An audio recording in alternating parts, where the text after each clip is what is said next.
दोस्तों, आज की इस पोस्ट के माध्यम से हम आपको कुछ ऐसे तरीके बताएंगे जिनसे आप धोखा खाने से खुद को बचा सकते हैं। भावनात्मक रूप से कमजोर आदमी का लोग हमेशा फायदा उठाते रहते हैं। जो भी इंसान नर्म दिल का होता है, यानी कि भावनात्मक रूप से करुणान होता है, वह अपनी करुणा बस दूसरों की सहायता तो कर देता है, लेकिन बदले में उसे हमेशा धोखा ही मिलता है। तो क्या एक इंसान को भावनात्मक नहीं होना चाहिए? क्या उसे दूसरों पर भरोसा नहीं करना चाहिए? दूसरों की सहायता नहीं करनी चाहिए? क्या करुणावान और संवेदनशील होना गुनाह है? कोई गलती है? कोई संवेदनशील आदमी दिल का बहुत अच्छा होता है? आइए जानते हैं इस कहानी के माध्यम से।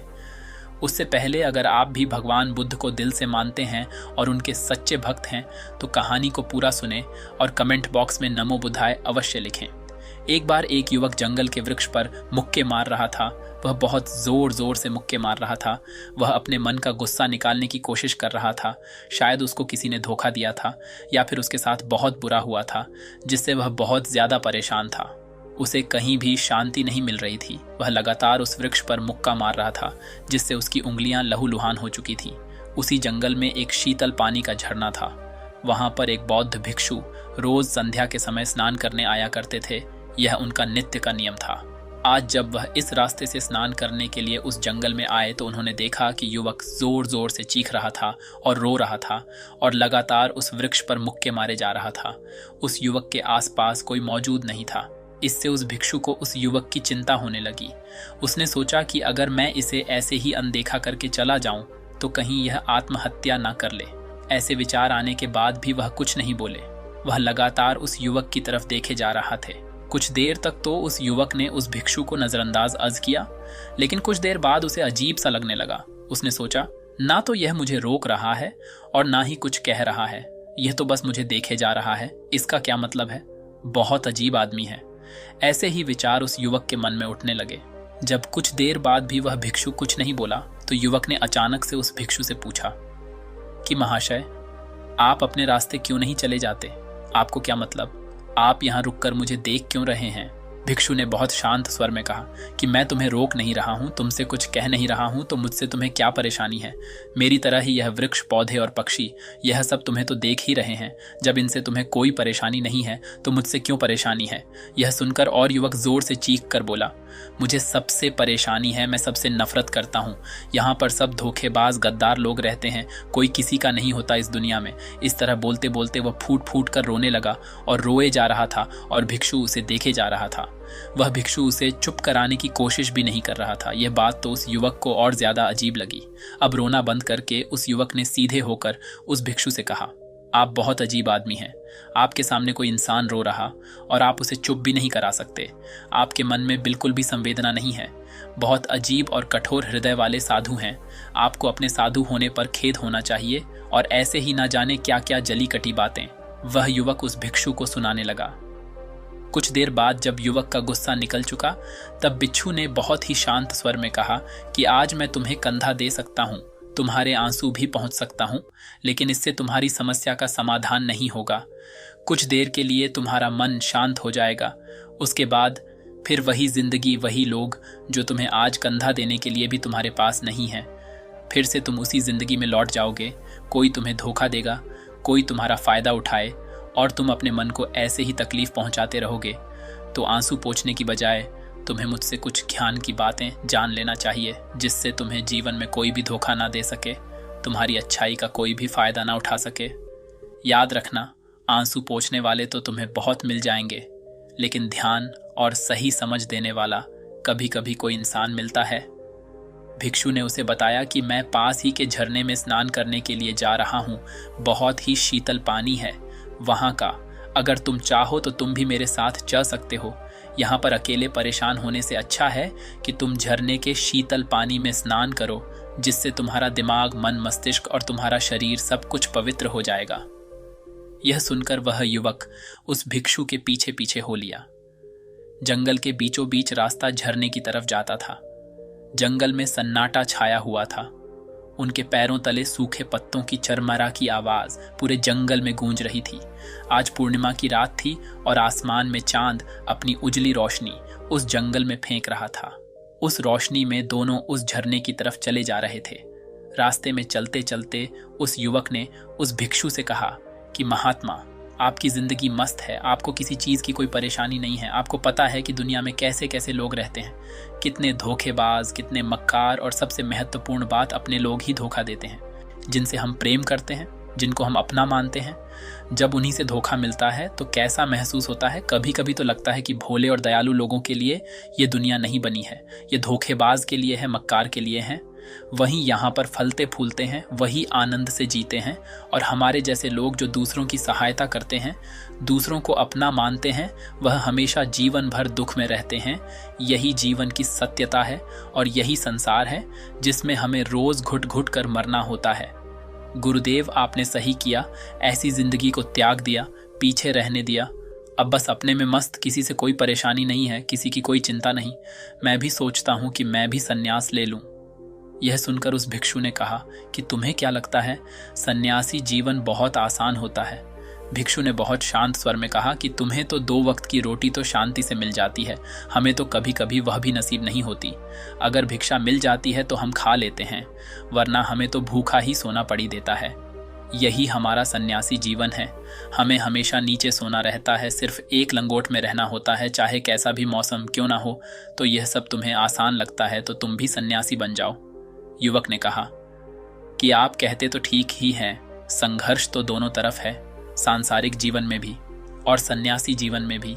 वैसे सांसारिक जीवन भी अच्छा है, लेकिन तब तक जब तक घर परिवार में सुख शांति बनी रहे, धोखा ना मिले, हमारे लोग हमारा फायदा ना उठाएं, हमसे झूठ ना बोले, हमें धोखा ना दे, तब तो जीवन जीने का आनंद होता, वरना जीवन नर्क हो जाता है। भिक्षु ने कहा, सन्यास अपने मन से लिया जाता है। जब हमारा मन कहता है कि हमें सन्यास के मार्ग पर सफलता हासिल करनी है, आगे जाना है, तो ही सन्यासी जीवन सफल हो पाता है। लेकिन तुम अपने घर से परेशान होकर, दूसरे लोगों से परेशान होकर सन्यासी बनना चाहते हो तो तुम्हारा सन्यासी जीवन भी कभी सफल नहीं होगा। इससे अच्छा तो तुम सांसारिक जीवन में अगर कुछ तरीके, कुछ नियम अपना हो तो दूसरे लोग तुम्हें धोखा नहीं दे पाएंगे। सबसे पहले तो यह समझो कि धोखा उन्हें ही मिलता है जो भावनात्मक रूप से कमज़ोर होते हैं, जिनका दिल जल्दी पिघल जाता है, जो दूसरों को दुख में नहीं देख पाते। ऐसे लोगों के साथ धोखे होने की संभावना ज़्यादा होती है, क्योंकि कोई भी आदमी अपनी परेशानी बताकर, अपने आप को दुख में बताकर तुम्हारा फ़ायदा उठा सकता है। क्या पता वह झूठ बोल रहा हो, वह दुखी होने का अभिनय कर रहा हो, लेकिन आपको तो सच ही लगेगा और उसके कुछ समय बाद आपको पता चलता है कि आपके साथ धोखा हो गया। उसके बाद आपका मन अंदर से टूट जाता है। इसीलिए सबसे पहली बात ध्यान रखना कि किसी भी व्यक्ति को यह एहसास मत होने दो कि तुम भावनात्मक रूप से कमज़ोर हो, अंदर से तुम्हारा दिल नरम है। अगर उन्हें यह कमज़ोरी आपकी पता चल गई तो वह कोई ना कोई जाल रचकर आपका फ़ायदा उठाने की ज़रूर कोशिश करेंगे। चाहे आप अंदर से संवेदनशील हों, दूसरों की मदद करने वाले हों, लेकिन किसी को एहसास मत होने दो। ऊपर से कठोर बने रहो। जब लोगों को लगेगा कि इससे कुछ बोलने का फ़ायदा ही नहीं है, यह आदमी कठोर है नहीं, पिघलेगा, तो खुद वह लोग जो झूठे हैं वह आपके पास आएंगे ही नहीं। वह उन्हें चुनेंगे जो उनके आसान शिकार होंगे। दूसरी बात यह है कि हम बहुत जल्दी दूसरों पर विश्वास कर लेते हैं और हमारी जल्दी विश्वास करने की आदत ही हमें हानि पहुंचाती है। 2 दिन तुम्हें किसी से मिले हुए नहीं होते हैं और तुम एक दूसरे के हो जाते हो, एक दूसरे पर पूरा भरोसा करने लग जाते हो और यह भरोसा तीसरे दिन टूट भी जाता है और फिर तुम्हें धोखा मिलता है और फिर तुम परेशान होते हो। इसीलिए समय दो। किसी भी चीज़ को, किसी भी रिश्ते को आगे ले जाने के लिए समय की ज़रूरत होती है। समय के साथ तुम्हें सामने वाले इंसान की अच्छाई और बुराई पता चलती है। तब तुम्हें पूर्ण रूप से पता चलता है कि इंसान वास्तव में कैसा है, अच्छा है या बुरा है, और वह कुछ समय देने के बाद ही होता है। इसीलिए जल्दी किसी पर विश्वास मत करो। तीसरा तरीका, समझने के लिए तुम्हें ऐसे लोगों को समझना होगा जो दूसरों की चापलूसी करते रहते हैं। कुछ लोगों की आदत होती है चापलूसी करने की। आपके सामने आपकी तारीफ करेंगे या आपके बारे में अच्छा बोलेंगे और आपको लगेगा कि यह इंसान कितने अच्छे हैं, मुझसे कितना प्यार करते हैं, लेकिन वास्तव में उनकी वह चापलूसी एक जाल होती है ताकि वह आपका दिल जीत सके और उनको चापलूसी करने का मौका तभी मिलता है जब आप दिखावा करते हैं। अगर आप उनकी चापलूसी से प्रभावित ही नहीं होंगे तो कुछ समय बाद वह चापलूसी करना बंद कर देंगे। इसीलिए किसी के सामने दिखावा मत करो, वरना आप तो आकर्षण के केंद्र बन जाते हो। लोगों को लगता है कि शायद इसके पास बहुत ज्यादा धन संपदा है, इसीलिए इतना दिखावा कर रहा है, और इसी वजह से जो लोग आपका फायदा उठाना चाहेंगे वह आपके करीब आने की कोशिश करेंगे, आपसे चापलूसी करने की कोशिश करेंगे। अगला नियम बताते हुए भिक्षु ने झरने की तरफ इशारा किया। वह झरने के पास पहुंच चुके थे। युवक को भी एहसास हो चुका था क्योंकि वहां पर ठंडी ठंडी हवा चल रही थी झरने की तरफ जाते हुए। भिक्षु ने कहा कि सांसारिक जीवन में एक बात समझने की ये होती है कि हम जिसकी सहायता कर रहे हैं, चाहे किसी भी रूप में, धन से, शारीरिक रूप से, या जिस भी अवस्था में हम किसी की सहायता कर रहे हैं, तो हमें यह ख्याल रखना चाहिए कि सामने वाला वापस कभी भविष्य में हमारी सहायता करने योग्य है कि नहीं है। अगर किसी को पैसा उधार दे रहे हो तो ये समझो कि उसके पास आय का कोई साधन है कि नहीं है। कल भविष्य में वह तुम्हें वापस कर पाएगा कि नहीं कर पाएगा। अगर वह नहीं करेगा तो तुम्हें तकलीफ होगी, तुम्हें दुख होगा। ऐसे तो इंसान करुणाबस भिखारियों को भीख देता है, लेकिन वह गलत नहीं है, क्योंकि जो भी पैसा अपने सामने वाले को दिया है उससे आपके ऊपर कोई ज्यादा प्रभाव नहीं डालेगा। अगर वह आपको वापस भी नहीं लौट आए, तो अगर किसी ऐसे इंसान को पैसा देना है जो कभी वापस नहीं लौटा पाएगा, तो उतना ही दे चाहिए जिससे तुम्हारे ऊपर ज्यादा दबाव ना बने। अगर वह वापस भी ना कर सके तो तुम्हें दुख ना पहुंचे। अब तक वह दोनों झरने पर पहुंच चुके थे। दोनों ने अपने वस्त्र उतार कर उस झरने के शीतल पानी में कूद गए। पानी ठंडा था। उन दोनों की सारी थकान और उदासी पल भर में ही दूर हो गई। स्नान कर लेने के बाद दोनों उस झरने के सामने एक वृक्ष के नीचे बैठकर बातें करने लगे। भिक्षु ने उसे आगे समझाते हुए कहा कि शुरुआत में लोगों को नज़रअंदाज करना सीखो। जब तुम किसी को शुरुआत में नज़रअंदाज करते हो तो जो भी लोग किसी लालच की वजह से तुम्हारे पास चिपक रहे थे, उनकी छटनी हो जाएगी। जब तुम उनको नज़रअंदाज करोगे तब एक दो बार लोग तुम्हारे पास आने की कोशिश करेंगे, उसके बाद वह तुमसे दूरियां बना लेंगे। और जो आदमी तुम्हारी इंसानियत, तुम्हारी अच्छाई देखकर तुम्हारे पास आएगा, वह नज़रअंदाज करने के बावजूद भी तुम्हारे करीब ही बना रहेगा। और यही तो एक सच्चे इंसान की पहचान होती है। जो हमारे अपने होते हैं उनसे हम तकरार भी कर लेते हैं, कला भी कर लेते हैं, उसके बावजूद भी वह हमारी बातों का बुरा नहीं मानते हैं। चाहे कुछ ही समय के लिए वह हमसे नाराज रहे, लेकिन कुछ समय बाद फिर से हम एक हो जाते हैं। और यही तो घर परिवार का मतलब होता है, यही तो अपनों का मतलब होता है। इसीलिए शुरुआत में अनजान लोगों को नज़रअंदाज करना सीखो, इग्नोर करना सीखो, ताकि धोखेबाज मक्कार लोग तुम्हारे करीब ही ना आ पाए। अपने इस वार्तालाप को ख़त्म करते हुए भिक्षु ने अपनी आखिरी और पांचवी बात बताते हुए कहा कि यह आखिरी सीख सबसे ज़्यादा महत्वपूर्ण है। सब कुछ होने बाद भी तुम्हें धोखे मिल सकते हैं, लेकिन तुम अगर अपने आँख और कान और अपना दिमाग खोल कर रखते हो, अगर तुम होश में रहोगे, ध्यान करोगे, तो तुम्हें इंसान की आंखें देखते ही समझ में आ जाएगा कि उसे तुमसे क्या चाहिए। तुम उसकी इच्छा और उसका स्वभाव उसकी आंखों में ही देख सकते हो।